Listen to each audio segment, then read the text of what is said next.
Welcome to the meal prep series. Today is all about lemon chicken.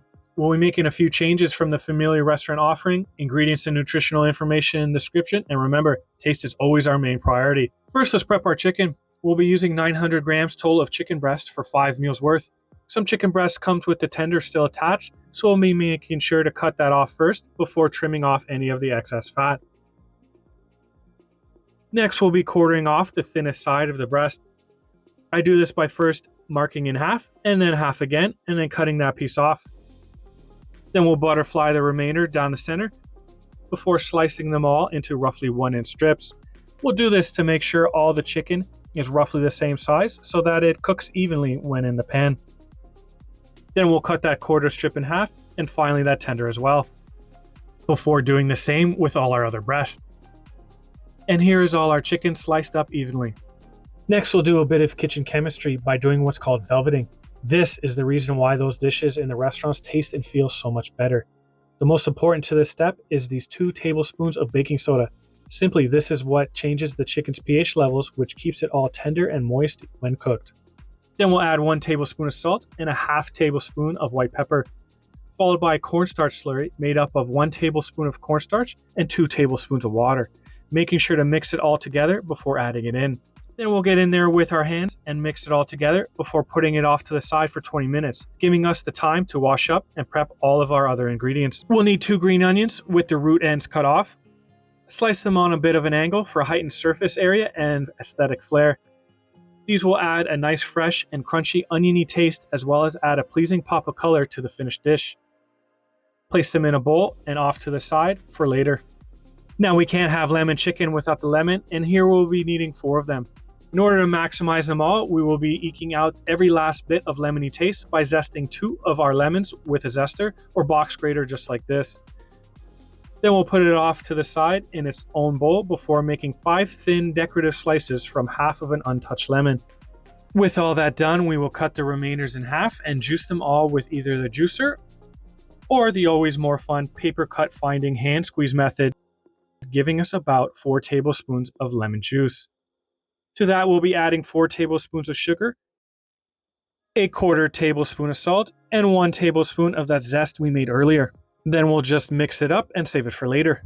Now with the prep all done, we can begin cooking. In a medium saucepan, we will add 320 grams of washed and drained basmati rice, followed up by 2 cups of water to a high heat. Once boiling, stir and cover and move off to a low heat for 10 to 12 minutes. Now that the velveting process has had its time to do its magic, we'll bring the chicken over to the sink and rinse and drain it all off. If we were deep frying, we would have skipped this process and added more cornstarch instead. Since we're not deep frying, we will heat up a large pan on medium-high heat before spraying on our oil. Then add your chicken slices, making sure to give room to each one so that they don't steam cook each other. Cook on the one side for 3 to 4 minutes, then spray with oil on this side before flipping. Cook on the other side for another 3 to 4 minutes or until 165 degrees Fahrenheit internal temperature is achieved. Remove and put into a bowl and repeat with the rest of the chicken until they are all cooked through. Now for that sauce. Place a small pot on medium heat before adding our pre-made lemony liquid. Add another 5 tablespoons of water and bring to a boil. We're then going to lower the heat and make another cornstarch slurry by combining 1 tablespoon of cornstarch to 2 tablespoons of water. Make sure it's all combined before adding it into the sauce in multiple stages, adding a little bit at a time, stirring and combining in between. If it's too thin, add more slurry, and if it becomes too thick, just add more water. You're looking for a consistency that will coat your chicken well. The rice will be done now and looking beautiful, so remove it from the heat and fluff it up with a fork before putting it off to the side covered until it's time to plate. Now in a large mixing bowl, we will combine all of our chicken with that amazing sweet tangy sauce, mixing until each piece is coated thoroughly and evenly. And with that, it's finally time to bring it all together. Get yourself 5 separate containers, linked to these ones in the description, and then portion off your rice evenly between each one, which will give you 3/4 cups or 45 grams of each dish. And here's the macros for each serving of rice. Then we'll do the same with the star of the show, the lemon chicken. And here's the macros per serving for just that.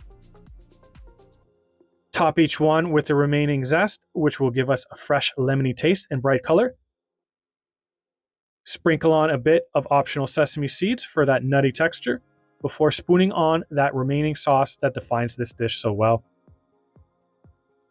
Grab a pinch of your sliced green onions and put it right where the rice and chicken meet before finally topping each one with a lemon slice. And there it is, meal prep lemon chicken with all the macros for each individual dish.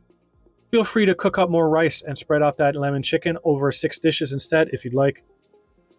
Now, as for storing these meals, just place on your lid and toss them in the fridge for up to 4 days or in the freezer for up to 4 months. To reheat, place in the oven or microwave. Just make sure to add a splash of water over the rice before you do for a more favorable rice texture. And with all that out of the way, it's time to dig in and enjoy. And there we have it, a healthier lemon chicken. We were able to keep the calories low by skipping the breading and deep frying process entirely, but most importantly, we kept that sweet addictive sauce completely intact. Paired with the rice, it goes perfectly. Give it a try and let me know what you think.